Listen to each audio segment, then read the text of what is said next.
deputado Eduardo Bolsonaro ele está se auto-atribuindo uma importância muito grande, né? Ele disse, ele está se auto-atribuindo o papel de comunicador internacional do Brasil. Está explicando a situação brasileira no Catar e diz que tem mais líder mundial no Catar do que numa reunião das Nações Unidas. O general Mourão, Hamilton Mourão, vice-presidente, no auge da pandemia, quando o Eduardo Bolsonaro causou polêmica ao acusar a China de propagar deliberadamente o coronavírus, o Mourão disse que se o nome dele fosse Eduardo Bananinha, não teria nenhum problema. O problema é que ele carrega no nome o sobrenome do pai, o Bolsonaro. Infelizmente, esse sujeito está arrastando pelo mundo o sobrenome de um presidente golpista que o Brasil teve a infelicidade de eleger. Esse presidente se recusa a aceitar o resultado das urnas, que sonegaram a ele um segundo mandato, e pelo que diz o filho, e nós não estaríamos aqui tratando desse assunto se ele se chamasse Bananinha, pelo que diz o filho, ele está no Catar distribuindo pendrives, explicando a situação brasileira. O que ele está explicando? Que a eleição não valeu, que vai haver uma virada de mesa?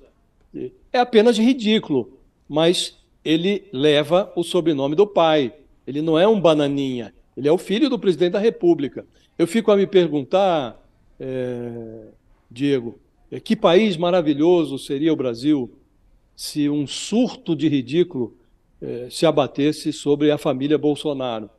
Se o pai, insatisfeito com o resultado das urnas, renunciasse, fosse para casa, deixasse o país seguir seu curso, se o filho Flávio Bolsonaro não saísse de uma reunião partidária dizendo que, olha, o presidente tem o seu tempo, como se o país tivesse que lidar com um presidente maníaco, e se o filho, o 03, chamasse Bananinha, e que a gente não tivesse que estar discutindo aqui o ridículo de um personagem que vai à Copa, que desrespeita aqueles fanáticos que eles estimulam a permanecer na frente do quartel, e pilhado em flagrante, torcendo ao lado da mulher, que ele levou lá como parte dessa mensagem que ele está passando para o mundo, ele levou a mulher também, a mulher dele estava lá.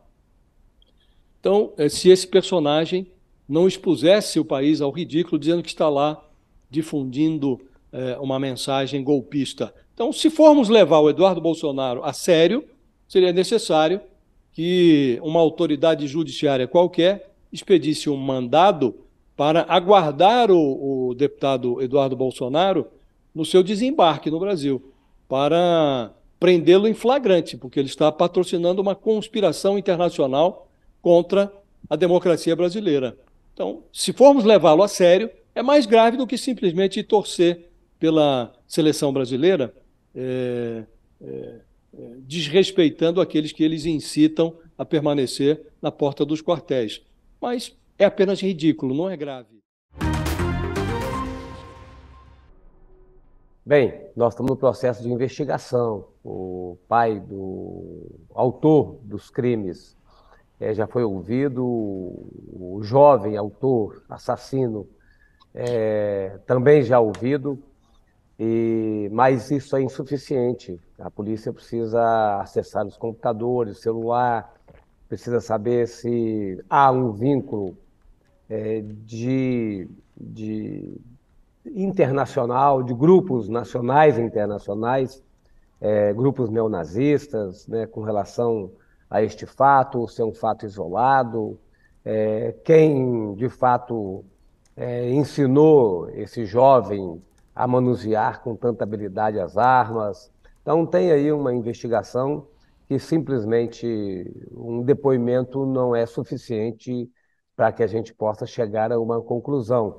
O que é importante que a gente cite numa hora como essa é que nós, sim, é uma pena que a gente esteja vivendo uma situação, uma tragédia, um ataque como este, que nos leva a fazer uma reflexão sobre o ambiente de violência que a gente vive no Brasil.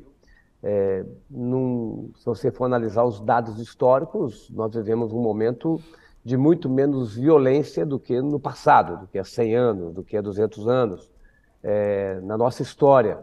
Mas, sim, violência sem motivo aparente, com razões subjetivas, a gente tem visto se repetir no Brasil, e meio que a gente copiando um modelo ruim, que é o modelo americano.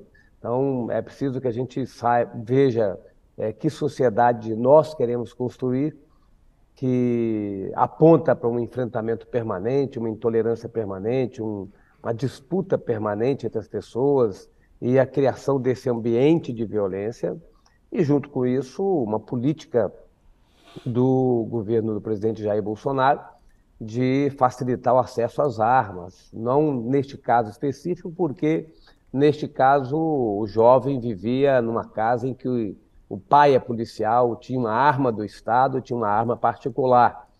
Mas em diversos momentos você vê a facilidade com que uma pessoa consegue alcançar uma arma, e se ela estiver contaminada, seja pela internet, por grupos neonazistas, por um ambiente de violência, isso pode se tornar uma realidade paralela na cabeça dessas pessoas e elas cometerem atos de violência. Não estou dizendo que esse seja o caso, porque este caso é um caso grave que esse jovem tem que ser penalizado pela sua responsabilidade, pela violência do seu ato, mas isso nos leva a fazer esse tipo de reflexão da cultura da violência e da facilidade do acesso às armas. O ambiente de violência estabelecido no Brasil e a facilidade do acesso às armas acaba potencializando, né, fatos e momentos como esse que a gente vivenciou aqui no estado do Espírito Santo.